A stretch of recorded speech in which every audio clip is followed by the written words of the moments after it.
In 1960, The Alamo was released. It was a very personal project for star, producer, director John Wayne. It took him years to get made. He hocked everything to make it. Lawrence Harvey and Richard Widmark, Richard Boone, Frankie Avalon, very unexpected, but Frankie Avalon. It's a weird movie, and there's a wonderful making of on the DVD that shows John Ford showed up on the set uninvited and put his director's chair next to the camera. And Wayne went to the AD and said, "Get him out of here." And they couldn't.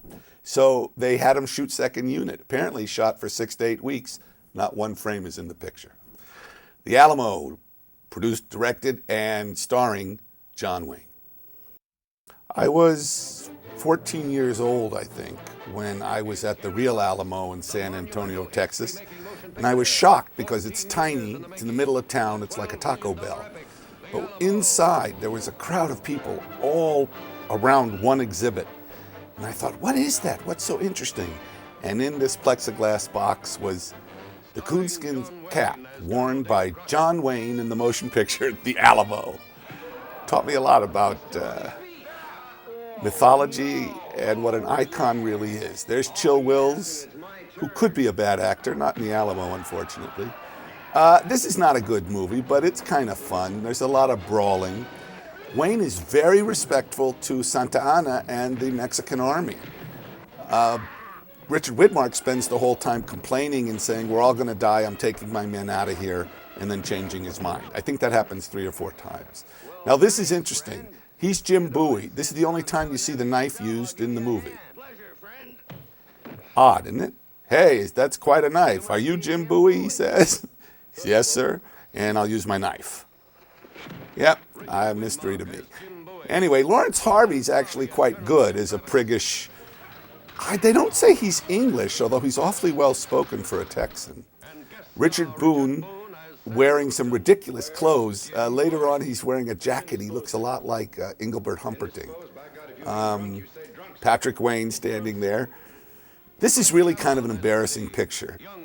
Personal project for John Wayne. There's a very young Frankie Avalon with Chill Wills. Did you like this movie, Frank? No, he's gone. Here's a romantic scene. That's about the biggest close-up we get in the picture. It's widescreen. I'm pretty sure this was 70 millimeter.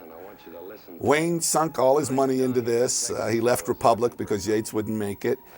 It's a very personal, kind of unsuccessful movie. But there are moments in it. It's one of those train wrecks. You know, we're going to all die to give Sam Houston a few days that he can put together the Texicans to separate Texas from Mexico. This is a bad picture. I watched the whole thing in preparation for this, and I kind of regret it. Some nice leather fringe. A lot of good stunts. There's some really good horse work in this. A lot of pyrotechnics. It's boring, this movie. You know, the trailer's boring. Look, it's big, though. It's big. There's huge shots of men. There you go. Men moving. There's a lot of riding horses and marching and guns firing.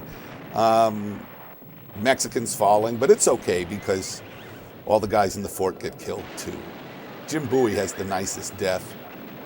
Wayne is impaled against a door.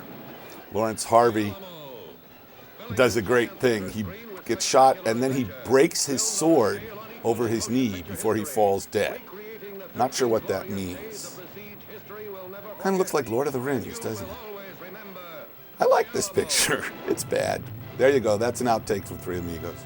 The Alamo, filling the giant theater screen with spectacular adventure, filmed on a scale unequaled in motion picture history.